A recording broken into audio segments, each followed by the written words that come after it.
اور اگر تم ایک عورت کو چھوڑ کر دوسری عورت کرنی چاہو اور پہلی عورت کو بہت سا سامان دے چکے ہو تو اس میں سے کچھ مت لینا،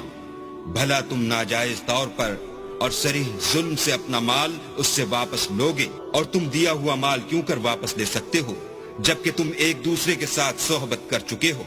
اور وہ تم سے عہد واثق بھی لے چکی ہیں؟ اور جن عورتوں سے تمہارے باپ نے نکاح کیا ہو ان سے نکاح نہ کرنا مگر جاہلیت میں جو ہو چکا سو ہو چکا، یہ نہایت بے حیائی اور اللہ کی ناخوشی کی بات تھی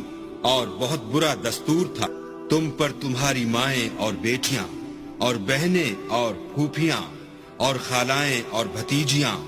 اور بھانجیاں اور وہ مائیں جنہوں نے تم کو دودھ پلایا ہو اور رضائی بہنیں اور ساسیں حرام کر دی گئی ہیں، اور جن عورتوں سے تم مباشرت کر چکے ہو ان کی لڑکیاں جنہیں تم پرورش کرتے ہو وہ بھی تم پر